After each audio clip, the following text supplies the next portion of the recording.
پہلی بات یہ سمجھیں کہ عقائد کی بنیادی طور پر دو قسمیں ہیں۔ نمبر ایک عقائد قطعیہ، نمبر دو عقائد ظنیہ۔ ایک عقیدہ وہ ہے جو قطعی ہے، جس کو انسان قبول کرے تو مسلمان ہوتا ہے اور اس کا انکار کرے تو دائرہ اسلام سے خارج ہو جاتا ہے۔ اور ایک عقیدہ ہے ظنیہ، آدمی اس کو قبول کرے تو اہل سنت والجماعت ہوتا ہے اور اس کا انکار کرے تو اہل سنت والجماعت کے دائرہ سے نکل کر اہل بدعت میں شامل ہو جاتا ہے۔ اب دیکھو نا، یہ توضیح کتنی ضروری ہے۔ عام طور پہ فرق نہ کرنے کی وجہ سے لوگ ہمیں کوستے ہیں، ہمیں کوسنا شروع کر دیتے ہیں۔ بھئی ایک دائرہ ہے جو کہ دائرہ ہے اسلام کا، جس سے نکلنے سے بندہ کفر میں جاتا ہے، اور ایک ہے دائرہ اہل سنت والجماعت کا کہ جس سے نکلنے سے بندہ اہل بدعت میں شامل ہوتا ہے۔ اب ظاہر ہے جس حد تک تردید کفر کی ہوگی اس حد تک تردید تو بدعت کی نہیں ہوگی، تو اہل بدعت کے ساتھ معاملات قدرے نرم ہوں گے بنسبت اہل کفر کے۔ دونوں میں فرق کرنا بہت ضروری ہے۔ عام بدعتی جتنا بھی بڑی بدعت کا مرتکب ہو وہ بہرحال مسلمان ہے، تو اس کے ساتھ ہم مسلمانوں والا سلوک کریں گے، کفار والا سلوک تو نہیں کر سکتے۔ تو یہ بات اچھی طرح ذہن نشین فرما لیں کہ ایک قسم ہے عقائد قطعیہ اور ایک قسم ہے عقائد ظنیہ۔ عقیدہ قطعیہ جس کے اقرار سے مسلمان ہو اور جس کے انکار سے انسان غیر مسلم اور کافر ہو۔ عقیدہ ظنیہ کہ جس کے اقرار سے اہل سنت والجماعت میں شامل ہو اور جس کے انکار سے اہل سنت والجماعت سے نکل کر اہل بدعت اور اہل ضلالت کے اندر شامل ہو جائے۔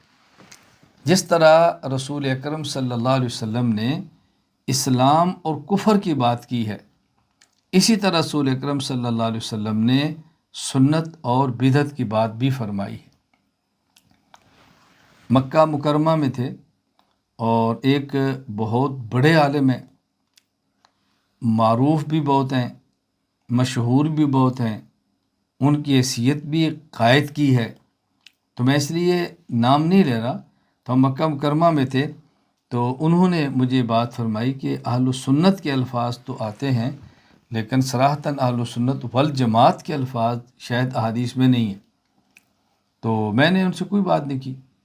رات ہماری ملاقات تھی تراویح کے بعد، اور پھر صبح ہم نے سحری میں بھی اکٹھے ہونا تھا، تو میں نے پرے نکلوا کے رات رکھ لیے، اور جب صبح سحری میں جمع ہوئے تو میں نے سحری کھانے کے بعد ان کی خدمت میں پیش کر دی کہ یہ حدیث موجود ہے جس میں اہل سنت والجماعت کے لفظ بھی ہیں، صرف اہل سنت کے لفظ نہیں ہیں۔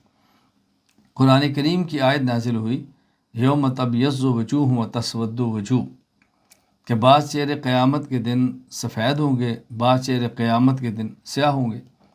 رسول اکرم صلی اللہ علیہ وسلم سے صحابہ کرام نے پوچھا کہ یا رسول اللہ، جن کے چہرے سفید ہوں گے وہ کون ہوں گے؟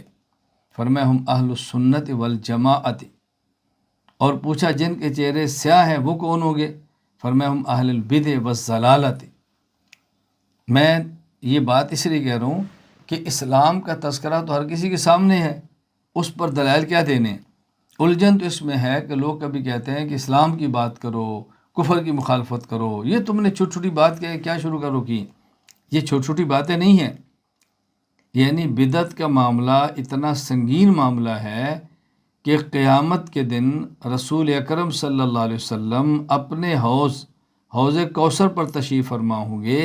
بعض لوگ حوض کوثر سے پانی پینے کے لیے آئیں گے اور ان کو دور کر دیا جائے گا، اور رسول اکرم صلی اللہ علیہ وسلم فرمائیں گے کہ ان کے علامات سے، ان کے دیکھنے سے لگتا ہے تو میرے ساتھی ہیں، ان کو آنے دو۔ تو فرشتے کہیں گے نہیں، انک لا تدری ما حدثوا بعدک، پیغمبر یہ بدعتی ہیں۔ تو آپ فرمائیں گے سحقن سحقن، ان کو مجھ سے ہٹا دو۔ یعنی بدعت اتنی بڑی بیماری ہے کہ قیامت کے دن رسول اللہ صلی اللہ علیہ وسلم کے مبارک ہاتھوں سے حوض کوثر کا پانی پینے سے محروم کر دے۔ آپ اندازہ فرمائیں بدعت کتنی بڑی بیماری ہے۔ میں اس کے باوجود بھی کہہ رہا ہوں کہ دیکھیں اہل کفر کا مقام سخت خطرناک ہے، اہل بدعت اس سے کم ہے۔ تو ہمارے علم میں ہونا چاہیے کچھ عقائد قطعی اور کچھ عقائد ظنی ہیں۔ اب دیکھو میں کتنی تفصیل سے بات کر رہا ہوں، لیکن کتنے لوگ ہیں جو ہماری بات نہیں سنتے، ہمیں نہیں پڑھتے، ہمیں نہیں سنتے، ہماری کتاب نہیں دیکھتے، ہمارے بارے میں کسی اور سے سن کے رائے کام کر لیتے ہیں کہ یہ تو ہر کسی کے لیے ایک طرح کا ہتھیار رکھا ہوا ہے، ہر کسی کو ایک کیٹیگری میں رکھتے ہیں، ہر کسی کو ایک جیسا بنا لیتے ہیں۔ بھئی ہمیں سنو تو صحیح، آپ کو اندازہ چلے کہ ہم کتنے اعتدال سے کام کرتے ہیں۔ آپ یقین فرمائیں، اللہ کی ذات پر میں بھروسہ کر کے کہہ رہا ہوں، میں آگے چل کر بات کروں گا، جس قدر اعتدال کے ساتھ میں کام کر رہا ہوں، شاید آپ کو اس کی دنیا میں مثال نہ ملے، شاید آپ کو مثال نہ ملے۔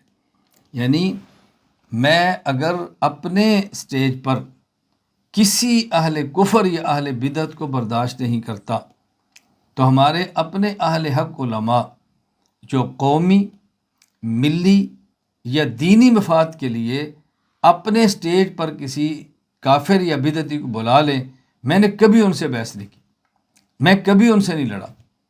مجھے اگر انہوں نے بلایا تو میں وہاں بیٹھا ہوں، ان کے سٹیج پر بیٹھا، اور کبھی بھی ناگواری کا اظہار نہیں کیا۔ حالانکہ ناگواری کا اظہار تو مجھے کرنا چاہیے، بحث تو مجھے کرنی چاہیے، جھگڑا تو مجھے کرنا چاہیے کہ آپ ان کو کیوں بلاتے ہیں۔ میں تو بحث نہیں کرتا، آپ کو اختلاف ہے تو کیوں نہیں بلاتا؟ جب کہ آپ خود تسلیم کرتے ہیں کہ یہ لوگ غلط ہیں، تو پھر آپ کہتے ہیں تو کیوں نہیں بلاتا؟ بھئی میں نہ بلاؤں یہ تو میرا مسئلہ ہے، میں نے آپ سے کبھی جنگ لڑی ہے کہ آپ کیوں بلا رہے ہیں؟ میں عرض کر رہا ہوں کہ اعتدال کے ساتھ کام کرنا بہت ضروری ہے، لیکن اعتدال تبھی آ سکتا ہے جب انسان پوری بات سنے اور سمجھے تو صحیح۔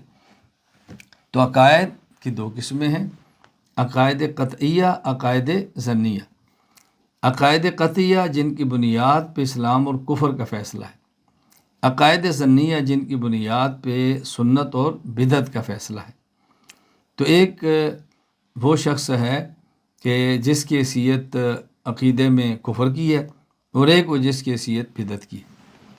عقائد قطعیہ وہ ہوں گے جو دلائل قطعیہ سے ثابت ہوں، اور عقائد ظنیہ وہ ہوں گے کہ جو دلائل ظنیہ سے ثابت ہوں۔ دلیل قطعی سے ثابت عقیدے کو قطعی کہیں گے، اور دلیل ظنی سے ثابت عقیدے کو ظنی کہیں گے۔ اب ہم نے دیکھنا ہے کہ جب عقیدہ قطعی وہ جو دلیل قطعی سے ثابت ہو، اور عقیدہ ظنی وہ جو دلیل ظنی سے ثابت ہو، تو پھر دلائل قطعیہ اور دلائل ظنیہ کون سے ہیں، وہ بھی سی بات فرما لیں۔ دیکھیں، ایک ہے دلیل قطعی اور ایک ہے دلیل ظنی۔ دلیل قطعی اس دلیل کو کہتے ہیں کہ جس کا ثبوت بھی قطعی ہو اور جس کا مفہوم بھی قطعی ہو۔ دلیل قطعی وہ دلیل ہوتی ہے کہ جس کا ثبوت بھی قطعی ہو اور اس کا مفہوم بھی قطعی ہو۔ جیسے کہتے ہیں قطعی الثبوت بھی ہو، قطعی الدلالت بھی ہو۔ ثبوت کا معنی کہ قرآن کریم کی ہر آیت یہ قطعی الثبوت ہے، اس میں کوئی اشکال کی بات نہیں۔ لیکن قطعی الدلالت ہے کہ نہیں؟ بہت ساری آیات ہیں جن کا ایک ہی معنی ہے، دوسرا کوئی معنی نہیں۔ بہت ساری آیات ایسی ہیں کہ جن کا ایک آیت ہے اور اس کے کئی معنی ہیں۔ ظنی الدلالت ایک یہ بھی معنی ہے، ایک یہ بھی معنی ہے۔ تو قطعی الدلالت، قطعی دلیل قطعی وہ دلیل ہوگی ثبوت بھی قطعی ہو اور مفہوم اور معنی بھی قطعی ہو۔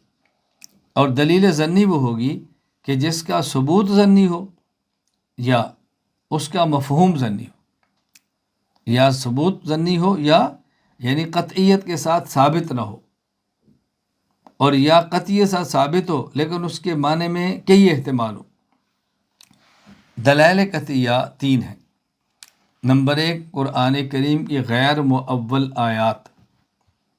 قرآن کریم کی غیر مؤول آیات، غیر مؤول کا معنی کہ ایسی آیات کہ جن کا ایک ہی معنی ہو جس میں دوسرے معنی کا احتمال نہ ہو۔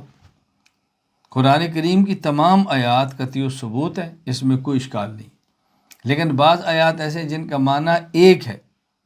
ذالک الکتاب ایک ہی معنی ہے، لا ریب فیہ ایک ہی معنی ہے، یوقنون ایک ہی معنی ہے، یقیمون الصلاۃ ایک ہی معنی ہے۔ اور بعض آیات میں جس میں ایک آیت ہے اور اس کے اندر دو معنی، یہ بھی ہو سکتا ہے یہ بھی ہو سکتا ہے، میں آگے اس کی مثالیں بھی دوں گا۔ تو دلیل قطعی وہ دلیل ہے کہ جس کا ثبوت بھی قطعی ہو اور اس کا مفہوم بھی قطعی ہو۔ یہ تین ہیں۔ نمبر ایک، قرآن کریم کی غیر مؤول آیات، یعنی قرآن کریم کی آیات جو قطعی الثبوت ہیں، وہ تو ساری ہیں، اور ساتھ قطعی الدلالت بھی ہیں۔ ظنی الدلالت ایک، اس کے اندر اور معنی کا احتمال کوئی نہیں۔ نمبر 2، احادیث متواترہ، احادیث متواترہ قطعی الدلالت، جن کا ثبوت بھی قطعی ہو اور اس حدیث کا معنی بھی ایک ہو، احادیث متواترہ قطعی الدلالت۔ نمبر 3، صحابہ کرام رضی اللہ عنہم مجمعین کا قولی اجماع، کیونکہ صحابہ کرام کے اجماع کی 4 قسمیں ہیں، ان میں سے ایک صحابہ کرام کا اجماع وہ ہے جس کو قولی اجماع کہتے ہیں، کہ جس پر بول کر انہیں اجماع فرمایا ہو۔ یہ 3 دلائل قطعیہ ہیں۔ نمبر 2، دلیل ظنی، ظنی دلیل کی 4 قسمیں ہیں۔ پہلے بطور فائدہ کے سمجھ لیں تاکہ بات آگے مزید سمجھانی آسان ہو۔ ایک ہوتی ہے دلیل قطعی الثبوت قطعی الدلالت، ثبوت اس کا یقینی ہو اور معنی بھی ایک ہی ہو۔ نمبر 2، ظنی الثبوت ظنی الدلالت، ثبوت بھی یقینی نہ ہو اور اپنے معنی پر دلالت بھی یقینی نہ ہو، معنی کے اندر بھی احتمال ہو۔ نمبر 3، قطعی الثبوت ظنی الدلالت، ثبوت قطعی ہے اور دلالت قطعی نہیں ہے۔ یا ظنی الثبوت قطعی الدلالت، ثبوت ظنی ہے اور دلالت قطعی، ثبوت ظنی ہے اور دلالت قطعی ہے۔ یہ 4 قسمیں ہیں۔ تو ہم جو بیان کرتے ہیں دلیل ظنی، وہ کسے کہیں گے؟ وہ 4 قسمیں ہیں، اس کو ذہن نشین فرما لیں۔ نمبر 1، قطعی الثبوت ظنی الدلالت، قرآن کریم کی آیات تمام قطعی الثبوت ہے، لیکن بعض آیات ظنی الدلالت ہے، ان میں کئی معنی کا احتمال ہے۔ والمطلقات یتربصن بانفسہن ثلاثۃ قروء، عورت کو طلاق ہو گئی، وہ عدت حیض کے ساتھ گزارے یا طہر کے ساتھ۔ قرآن کریم میں ثلاثۃ قروء، عورت کی عدت 3 قروء ہے۔ قروء قرء کی جمع ہے، قرء حیض کو بھی کہتے ہیں، قرء طہر کو بھی کہتے ہیں، تو اس کے 2 معنی ہو گئے۔ امام ابو حنیفہ رحمۃ اللہ فرماتے ہیں کہ یہاں قرء کا معنی حیض ہے۔ کیوں؟ دلیل اس پہ لفظ ثلاثہ ہے کہ جب عورت کو طلاق دینے کا شرعی طریقہ یہ ہے کہ ایسے طہر میں طلاق دی جائے کہ جس میں خامد اور بیوی آپس میں ملے نہ ہوں، تو ظاہر ہے جب طہر میں طلاق دیں گے تو اس کے بعد ایک حیض پہ دوسرا پہ تیسرا اس کی عدت پوری ہو جائے گی۔ اگر آپ کہتے ہیں نہیں طہر اس سے مراد طہر ہے، یعنی 3 طہر اس کی عدت ہے، تو جس طہر میں طلاق دی ہے وہ اس کے اندر عدت میں شمار ہوگا یا نہیں؟ اگر آپ اس کو شمار کریں گے تو 3 سے کم ہو جائیں گے، اس کو شمار نہیں کریں گے تو عدت 3 سے بڑھ جائے گی۔ خیر، ثلاثۃ قروء۔ نمبر 2، ظنی الثبوت ظنی الدلالت، ٹھیک، ایسی احادیث کہ جو خبر واحد ہیں اور ان کا معنی بھی قطعی نہیں ہے، یعنی اس کے اندر اور مفہوم بھی شامل ہے، جس طرح کہ سنن ترمذی میں روایت موجود ہے، حضرت عبداللہ بن عمر رضی اللہ عنہ فرماتے ہیں کہ رسول اللہ صلی اللہ علیہ وسلم نے فرمایا البیعان بالخیار ما لم یتفرقا، خرید و فروخت کرنے والوں کو اس وقت تک اختیار ہے جب تک یہ جدا نہ ہوں۔ اب اس سے مراد تفرق بالاقوال ہے یا تفرق بالابدان ہے، یعنی دونوں الگ الگ ہو گئے، مجلس ختم ہو گئی تفرق بالابدان، یا ان کی بات مکمل ہوگی تفرق بالاقوال، تو دونوں احتمال موجود ہیں۔ تب یہ کہ ظنی الثبوت بھی ہے اور قطعی الدلالت نے بلکہ ظنی الدلالت ہوگی کہ اس کے 2 معنی ہو گئے، تو جب 2 معنی ہوں گے ہم ایک معنی لیں گے تو دوسرے کو قطعیت کے ساتھ ہم رد نہیں کر سکیں گے۔ نمبر 3، ظنی الثبوت قطعی الدلالت، ثبوت اس کا ظنی ہے اور اپنے معنی پر دلالت قطعی ہے، جس طرح کہ صحیح بخاری میں روایت موجود ہے، رسول اکرم صلی اللہ علیہ وسلم کا ارشاد ہے، آپ صلی اللہ علیہ وسلم نے ارشاد فرمایا لا نورث ما ترکنا صدقہ انما یاکل آل محمد فی ھذا المال، کہ جو مال ہم چھوڑ کے جاتے ہیں وہ مال صدقہ ہے، وہ مال صدقہ ہے۔